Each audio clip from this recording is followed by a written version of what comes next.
ಕುರ್ಚಿ ಕಿತ್ತಾಟ ಏನಾಗ್ತಾ ಇತ್ತು ಮತ್ತು ಕುರ್ಚಿ ಒಂದು ತ್ಯಾಗಕ್ಕೆ ರೆಡಿಯಾಗಿಬಿಟ್ರ ಸಿದ್ದು ಸಂಪುಟದ ಒಂದು ಸಚಿವರು ಎನ್ನುವಂತಹ ಪ್ರಶ್ನೆ ಮೂಡ್ತಾ ಇದೆ.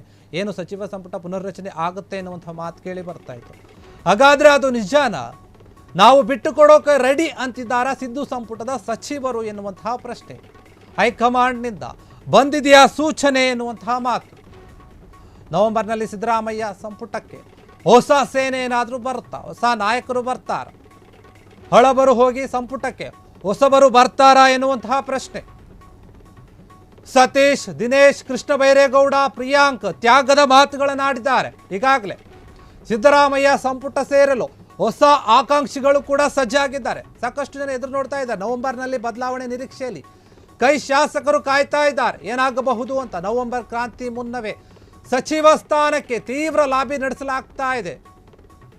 ಕೈ ಶಾಸಕರಿದ್ದ ಸಿಎಂ ಡಿಸಿಎಂ ಬಳಿ ತೀವ್ರ ಲಾಬಿ, ಅಂದರೆ ನನಗೆ ಕೊಡಿ ನಮ್ಮವ್ರಿಗೆ ಕೊಡಿಸಿ ಅಂತ. ಸಿದ್ದರಾಮಯ್ಯ ಸರ್ಕಾರಕ್ಕೆ ನವೆಂಬರ್ 20ಕ್ಕೆ 2.5 ವರ್ಷ ಪೂರ್ಣ ಆಗುತ್ತೆ ಅಧಿಕಾರಕ್ಕೆ ಬಂದು.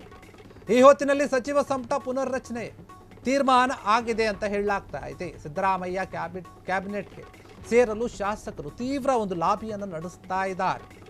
ಕುರ್ಚಿ ಕಿತ್ತಾಟಕ್ಕೆ ರೆಡಿಯಾದ, ಅಂದರೆ ತ್ಯಾಗಕ್ಕೆ ಏನು ಕುರ್ಚಿ ಕಿತ್ತಾಟ ನಡೀತಾ ಇತ್ತು, ಈಗಿರುವಂತಹ ಮಂತ್ರಿಗಳು ಕುರ್ಚಿ ಅನ್ನು ನಾವು ತ್ಯಾಗ ಮಾಡ್ತೀವಿ ಹೈಕಮಾಂಡ್ ಹೇಳಿದರೆ ಅಂತ ಕೆಲ ನಾಯಕರು ಹೇಳಿದರು.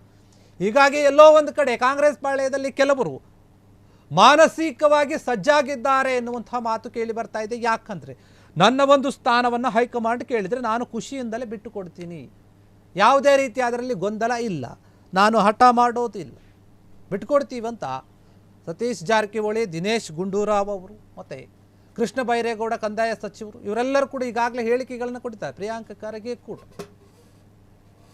ಹೀಗಾಗಿ ಈ ಒಂದು ನಾಯಕರು ಕೊಟ್ಟಿರುವಂತಹ ಒಂದು ಹೇಳಿಕೆಯ ಆಧಾರದ ಮೇಲೆ ನಾವು ನೋಡೋದಾದರೆ ಎಲ್ಲೋ ಒಂದು ಕಡೆ ಇವರಿಗೆ ಸ್ಪಷ್ಟನೆ ಇದ್ದಂತೆ ಕಾಣ್ತಾ ಇದೆ.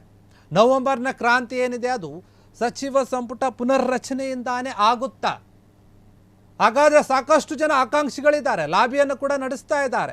ಸಿದ್ದರಾಮಯ್ಯ ಕಡೆ ಇರುವವರು, DCM ಕಡೆ DK ಶಿವಕುಮಾರ್ ಕಡೆ ಇರುವವರು ಎಲ್ಲರೂ ಕೂಡ ಬಂದು ನಾವು ಕೂಡ ಆಕಾಂಕ್ಷಿಗಳಿದ್ದೀವಿ, ನಮಗೂ ಕೂಡ ಒಂದು ಸ್ಥಾನವನ್ನು ಕೊಡಿ ಅಂತ ತೀವ್ರ ಲಾಬಿಯನ್ನು ಕೂಡ ನಡೆಸ್ತಾ ಇದ್ದಾರೆ ಅನೇಕ ಶಾಸಕರು ಎಲ್ಲರೂ ಕೂಡ. ಹಾಗಾದರೆ ಯಾರು ಹಳಬರನ್ನ ಯಾರನ್ನ ತೆಗೆದು ಹಾಕ್ತಾರೆ, ಹೊಸಬರನ್ನ ಯಾರನ್ನ ಕರೆದುಕೊಳ್ಳುತ್ತಾರೆ?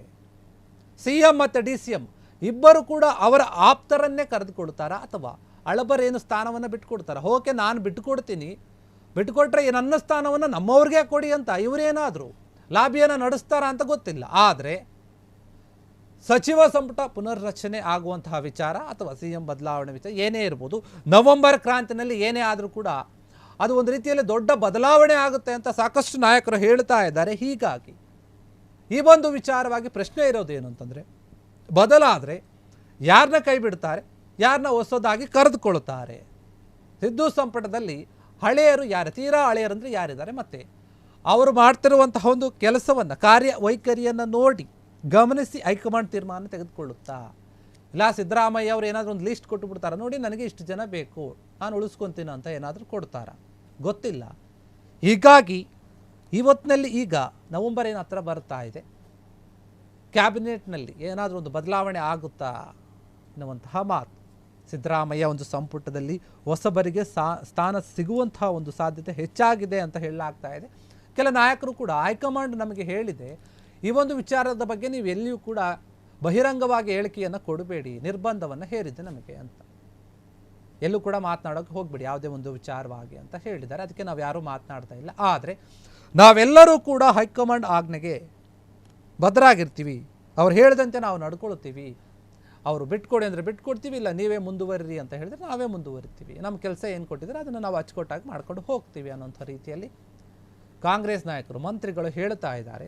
ಆದರೆ ಬದಲಾವಣೆ ಅನ್ನುವಂಥದ್ದು ಆಗೋದು ನಿಜ. ಯಾಕಂದರೆ 2 ವರ್ಷ ಆಗುತ್ತೆ ಇನ್ನೊಂದು ಸ್ವಲ್ಪ ದಿನಕ್ಕೆ.